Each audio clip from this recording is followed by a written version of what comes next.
Hello and welcome. This is day 5 of the self-love program. Lisa Davies QP. So what we're going to do is have a little recap of day 4, and then we're going to go on to what the tasks are for day 5 and the thoughts and thinking for developing through this program. So with day 4, we kind of looked at what are your positive aspects of yourself. So I'm hoping that you've got what the most positive aspect is about yourself. I hope you've elicited that and identified what that is for you. And it should be something that feels really strong and congruent. You feel completely true about that, completely aligned. So now for day 5, very exciting. So this is about cutting ties with negative people. Okay, so there are negative people around you for situations you can't necessarily help. To some extent you are attracting that, and you are seeing that because of the way that you're thinking, and going through this process and this program, you're going to get a lot of that away. But in the meantime, and particularly for things you have big resistance around, we're going to have a little process here. So you want to cut ties with those negative people. Now, negative people feed negative energy, so it is the reason why you attract it, because there's an element in you about it that kind of like a magnet, just ka-ching, comes together. But effectively it becomes fuel, okay? In the same way that, you know, if positive people come into your life, they fuel you. It's still fuel. All that energy is fuel, and it'll fuel it in the direction that it's meant to go in. Something you want to think about then, before cutting ties with people, is I just want to be really clear about why you're doing it. What is the problem with the person? How do they make you feel? On what are you presuming that they feel towards you?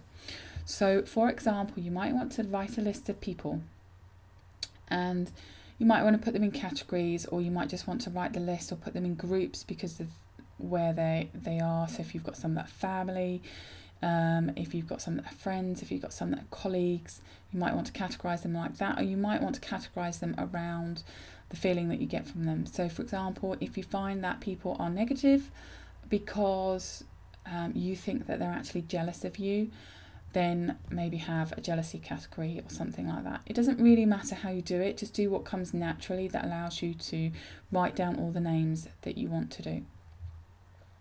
And really you should just, for this process, focus on the big people, the ones that give you the most amount of grief in your life. So there are several ways that you can do this. The technique that I'm going to give you is the one that I feel programs the mind, programs your unconscious mind in quite a deliberate way. And that's why it's really, really effective. So what you do is you write down the names on a piece of paper, and then you want to circle their name with ideally a yellow highlighter, a yellow pen. It doesn't really matter. Effectively, you're kind of identifying them and their energy, their words, their behaviour, their actions, and that circle is effectively like a container. And as you kind of circle them, or afterwards, you want to have some kind of process in your mind that you're doing this for the good of both of you, okay? So you want it to be for all good intentions. You want to be positive towards them, or you want to be neutral towards them. And so it is for their benefit as well that you are cutting these ties. So you might want to devise your own mantra, kind of feeling or saying or phrase that feels right for you about what it is. Things that I've been taught in the past are things like saying things like, I bind you with light, I bind you with light, or I bind you with love and light, I bind you with love and light. Now you can do that if that feels right. You could say things like, I contain all the energy that's here of you, and I do this with great intentions.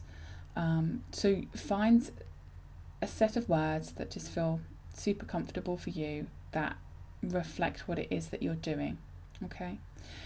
And then once you've done that, this is where it kind of looks a little bit weird, but what you're going to do is put that in. You may have one piece of paper, or you might want to cut them out, have individual pieces of paper for the people, and then you want to put that in a plastic bag, and you want to fill that up with water, and then you want to put it in the freezer. Now, you might think, oh, this is absolutely crazy. I want you to understand that when you take actions, and particularly if you take bizarre actions like this, like, because you entertain the idea of something that's quite bizarre and it's out of kilter of your normal things. I don't normally put people in the freezer. Then effectively it's a very, very strong signal to the unconscious mind, basically saying, I want to cut ties with these people. I want to cut the negative energy with these people, and I want that to go. I don't want to pick that up in my life. So your unconscious mind then takes the actions that are necessary and changes the filters as well. Some may like to look at this more energetically, and that's fine if you're comfortable with that. I'm happy with however you want to do this, but for a logical minded person, just know that this is instructions to your own mind about what you want.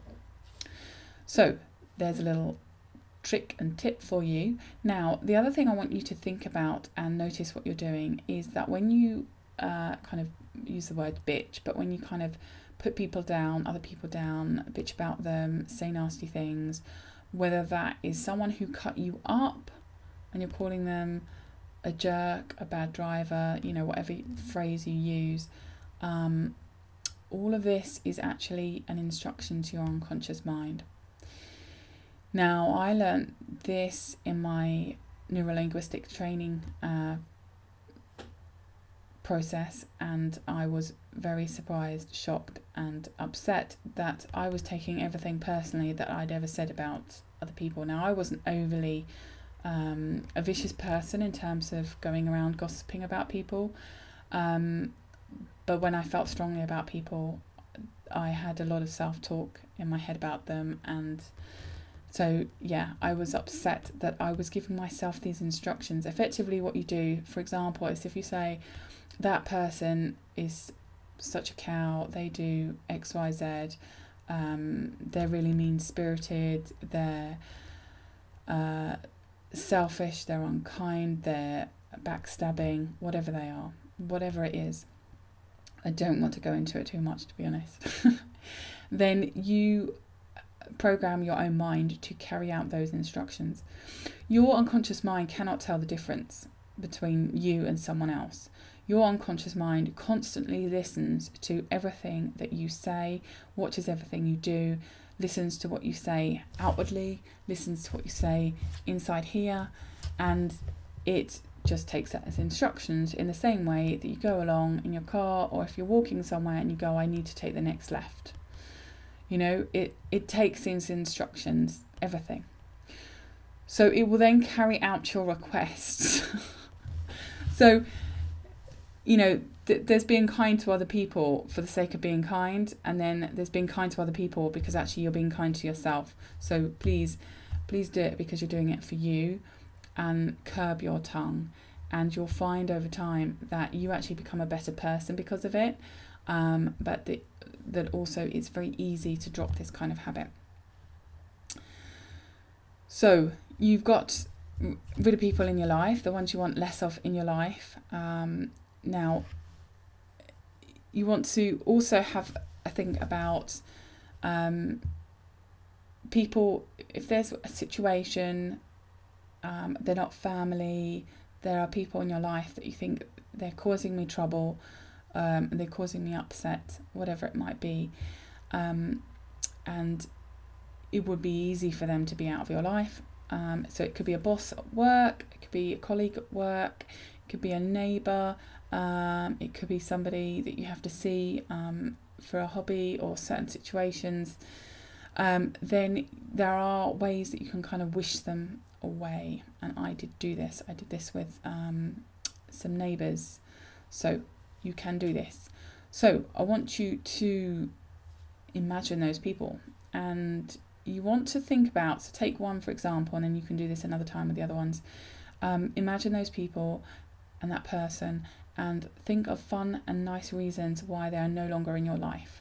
So it could be that they've moved away, they've got a new job, they've got a different hobby, they've been moved to a different department, they've got promotion, they're going on maternity. Could be all sorts of things. As long as they're fun and they're nice, it really works very, very well. Don't wish bad things on people. But then allow yourself kind of the feeling that you would have if that were to happen, and then that meant they were no longer in your life. What would that feel like? And allow yourself to absorb that feeling. And as you do so, just know that it's inevitable, that something will arise in some way, form or other. That will mean that those people and that particular person is no longer in your life. And essentially that's it. Now you might want to have done what you've done and then give it a few days, weeks, whatever, and find exactly a situation comes up where they're no longer in your life. Now, this doesn't work if you keep going on about them being in your life and being a problem. So you kind of have to, every time you get that situation, just neutralise it by saying they won't be around here for long. They won't, something will take them away onto new pastures. So think something positive, think something neutral, and allow yourself just to become a bit detached from the situation. So that's another really good tip to allow you to have some control back over your life about the people that are in it. You do have complete and utter control the whole time, entirely throughout your life, but there are often times it doesn't feel like that. And so this is a great way to have some action around this and take that action, and you just feel empowered because you can take that action. So that's super good. So I hope you've enjoyed today, and I'll see you again on day 6. Bye for now.